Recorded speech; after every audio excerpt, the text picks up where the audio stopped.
बिस्मिल्लाहिर्रहमानिर्रहीम। आज हम इस्लाम यानी दीन के अंदर होने वाले सबसे अहम और सबसे अफजल, सबसे अव्वल यानी हम नमाज के बारे में बात करेंगे। तो नमाज पढ़ने की फजीलतें खुदावंद ताला कुरान शरीफ में इरशाद फरमाता है कि नमाज पढ़ो और ज़कात दो। नमाज पढ़ने की 70 मकाम में ताकीद की गई है। नमाज नहीं पढ़ने वालों के लिए सख्त अजाब बताया गया है। हज़रत नबी करीम सल्लल्लाहु अलैहि वसल्लम से नमाज पढ़ने वालों की फजीलत में सैकड़ों अहादीस मौजूद हैं। चुनांचे हज़रत सैयदना अली रज़ी अल्लाह ताला अन्हु से रिवायत है कि हज़रत हुज़ूर अनवर सल्लल्लाहु अलैहि वसल्लम ने इरशाद फरमाया, नमाज परवरदिगार की खुशनुदी और फरिश्तों की दोस्ती का सबब है। हज़रत हुज़ूर अनवर सल्लल्लाहु अलैहि वसल्लम ने फरमाया, नमाज ईमान की असल है और पैगंबरों का तरीका है। नमाज दुआ की इबादत है। नमाज शैतान को काटने का हथियार है। नमाज कब्र को रोशन करने वाली है। नमाज क़यामत में शफाअत करने वाली है। नमाज दोज़ख के अज़ाब से बचाने वाली है। नमाज मीज़ान को वज़नदार करने वाली है। नमाज पुल सिरात से बआसानी उतरने वाली है। नमाज जन्नत की कुंजी है। नमाज सब अमलों में से बेहतर अमल है। बग़ैर नमाज के कोई अमल काबिल कबूल नहीं है। हज़रत हुज़ूर अनवर सल्लल्लाहु अलैहि वसल्लम ने इरशाद फरमाया, जिस वक्त मुसलमान खुदा के लिए सजदा करता है तो हर एक सजदे के एवज़, हर एक सजदे के बदले हक़ ताला एक एक दर्जा उसका बुलंद करता है और गुनाह मिटा देता है। हुज़ूर अनवर सल्लल्लाहु अलैहि वसल्लम ने फरमाया, बंदा जिस वक्त नमाज के वास्ते वज़ू करके खड़ा होता है उस वक्त उसके सगीरा गुनाहों की पोटली बांधकर फरिश्ते सर पर रखते हैं। जब नमाजी रुकू करता है तो वह पोटली गिर जाती है। फरिश्ते फिर रखना चाहते हैं तो हक़ ताला का इरशाद होता है, ए फरिश्तों, वो पोटली सर पर मत रखो, इसलिए कि मेरे बंदे ने मेरे सामने सिर झुका दिया है। मुझे शर्म आती है कि वह पोटली फिर उसको वापस दूँ। जिस वक्त मैयत कब्र में रख कर लोग हट जाते हैं उस वक्त 4 शोले आग के मैयत के पास आते हैं। उसकी नमाज एक शोले को दूर करती है, उसके रोज़े एक शोले को, उसकी खैरात जो खुदा की राह में दिया था एक शोले को, और सब्र जो रंज और मुसीबत में किया था एक शोले को दूर करता है। रिवायत है कि हज़रत अब्दुल्ला रज़ी अल्लाहु अन्हु से कि जिस वक्त बंदा वज़ू करके खुलूस व आजिज़ी और इनकिसारी के साथ तैयार होकर अल्लाहु अकबर कहता है तो वह अपने गुनाहों से ऐसे पाक हो जाता है जैसे कि माँ के पेट से बच्चा पैदा हुआ हो। अल्लाह ताला फरिश्तों से फरमाता है कि ए फरिश्तों, देखो मेरा बंदा सब कुछ छोड़कर मेरे पास आ गया है, मैंने उसके सब गुनाह बख्श दिए हैं। जिस वक्त औज़ु बिल्लाहि मिनश शैतानिर रजीम कहता है उसके तमाम बदन के हर एक बाल के शुमार के बराबर नेकियां लिखी जाती हैं।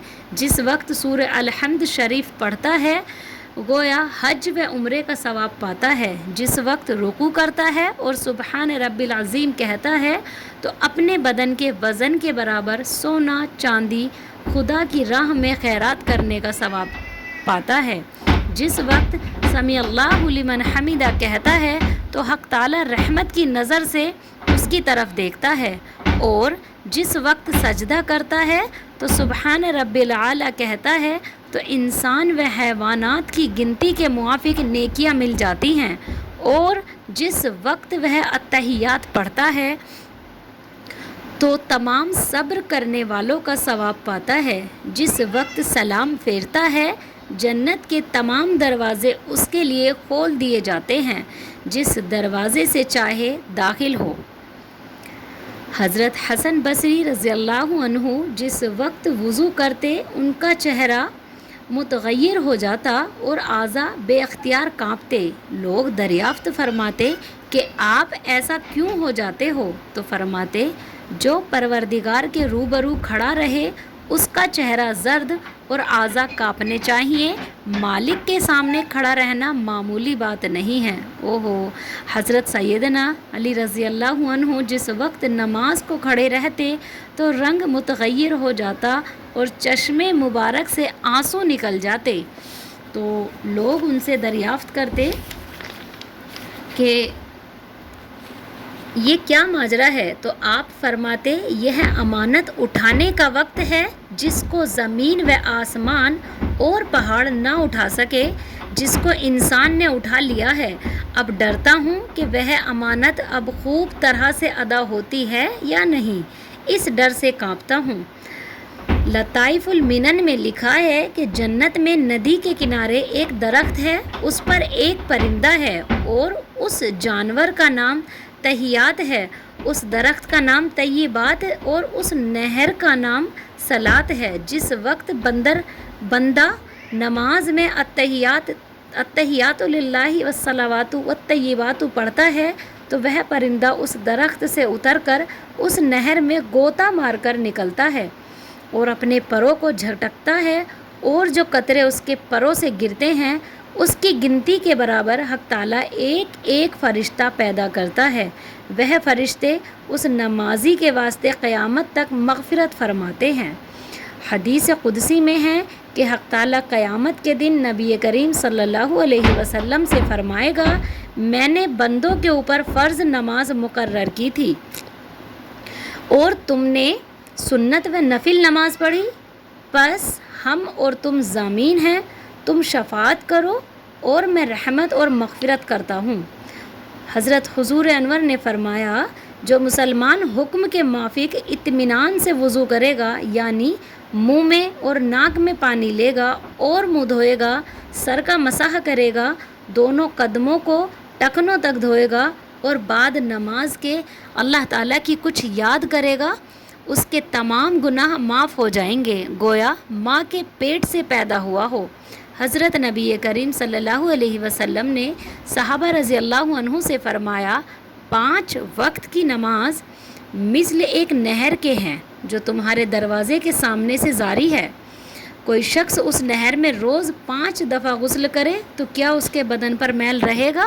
صحابہ نے عرض کیا، یا رسول اللہ نہیں، میل نہیں رہے گا۔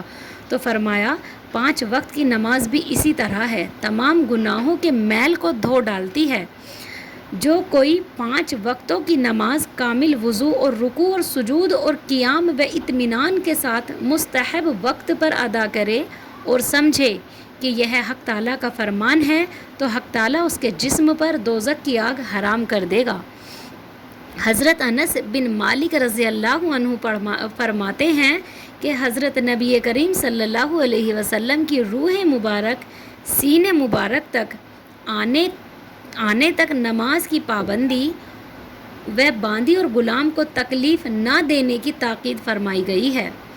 تو میری مائیں اور بہنیں اور میرے بھائی سبھی نماز کی پابندی کریں اور نماز کو قائم کریں، نماز میں پابندی کریں، نماز پڑھیں۔